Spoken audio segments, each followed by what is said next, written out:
Welcome back to another episode of It's All Clutter. This is episode number 41, where we talk about dealing with memorabilia as we are decluttering for a downsize. So this is the third video in this series of how to declutter for a downsize. And this one really addresses the questions that I get asked the most. How do I deal with the memorabilia, the most sentimental item, the thing that I'm holding on to, and the category that I recommend doing last. So without further ado, let's dive right in. I am going to share with you the exact method to sort and how to properly store all of your archival type materials like old photographs and artifacts and just general memorabilia. But before that, I want you to really think about what is a memory. The way that I define a memory is it's a story that needs to be shared. All memories are stories, and the best way to declutter for a downsize with our memorabilia is to start sharing those incredible stories. Start sharing your stories. Oral history is such an incredible tradition, and please do not think that just because we live in this digital age, there's no reason for oral tradition to be passed along.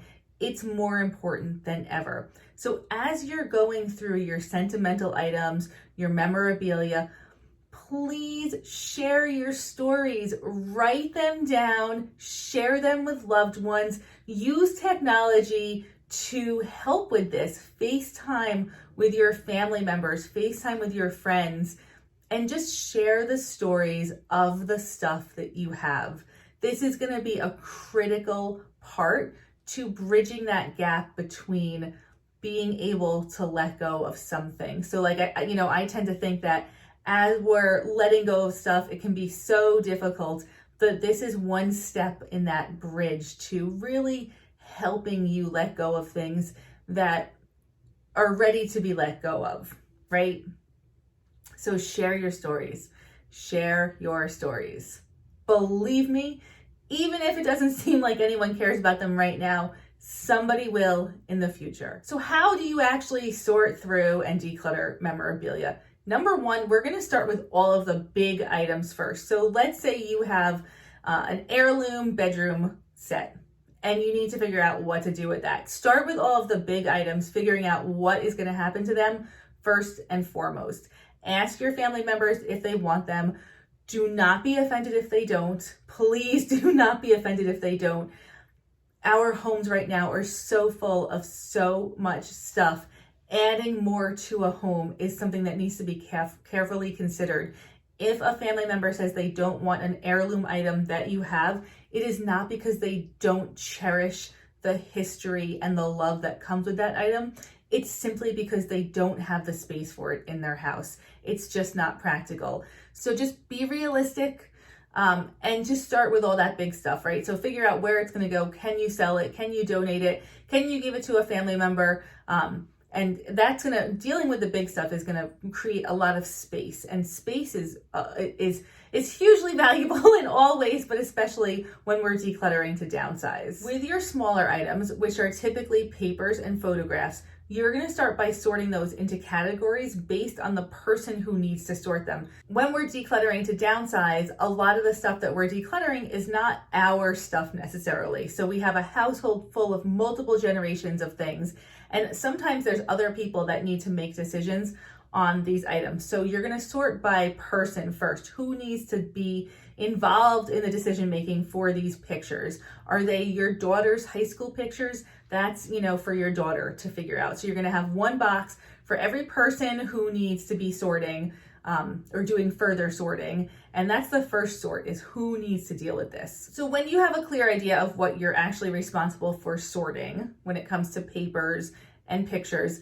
I want you to really think about timelines and significant events, phases of life, if you will. So the way to categorize memorabilia is by phase of life. So say you have pictures from your childhood. In your mind, that might be one phase of life, and you're going to put all of your childhood pictures together in one spot. Now, for some people, you might have two phases of life during your childhood. There could be, your baby, when you were a baby and a little kid, and then maybe when you were a teenager, and then maybe when you were in college. So just think about what your different phases of life were and sort your items into those categories based on different phases of life.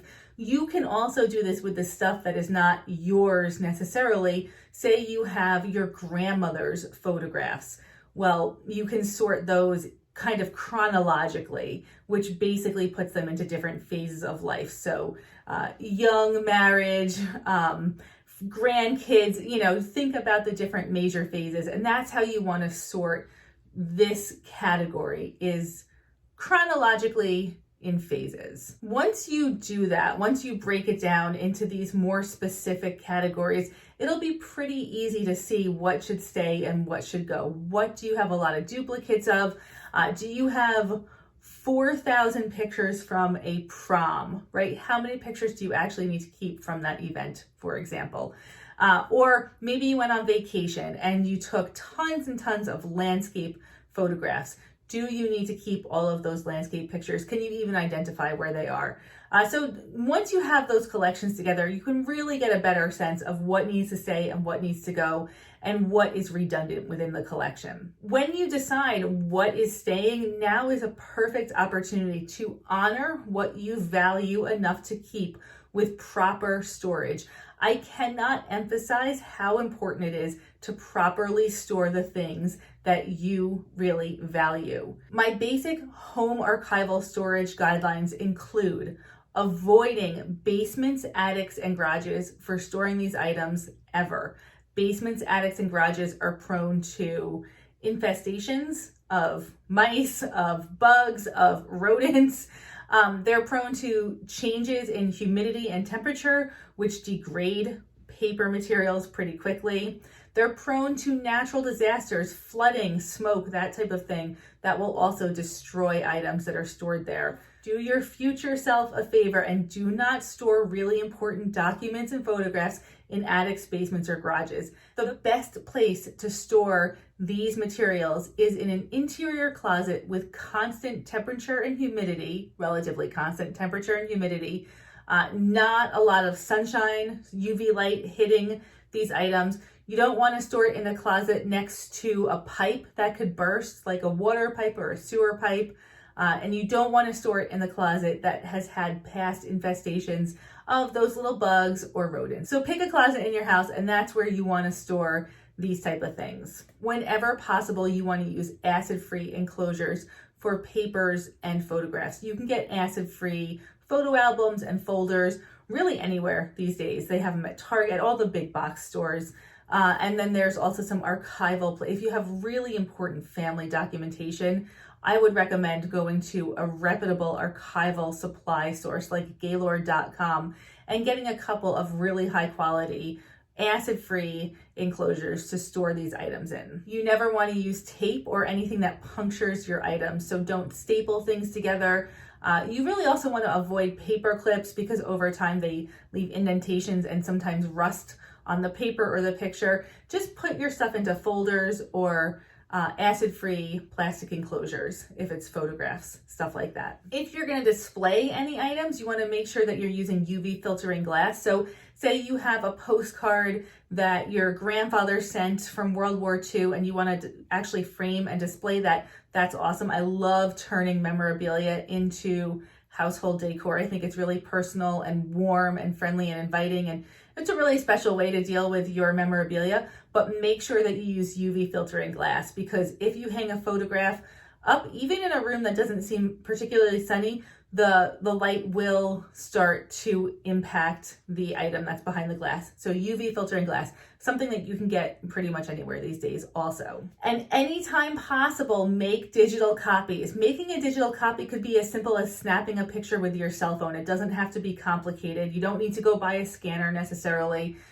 You don't need to send your stuff out. You could just snap pictures of the really important stuff with your cell phone and then make sure you're backing that up to the cloud somewhere. So make digital copies whenever possible. And finally, this is really actually pretty timely with the holidays coming up. I love this idea of making memories with memories. So when you have boxes of family photos that have been in your house forever, and you have the holidays coming up and your family is going to be around, take out those boxes and go through those photos together. Share the stories that exist in those photos with your family members. And this is a great time also for somebody to say, oh my gosh, I love this picture. Can I have it, or can I have a copy of it? It's just a way to share your family history in a way that's making new memories. So make memories with memories.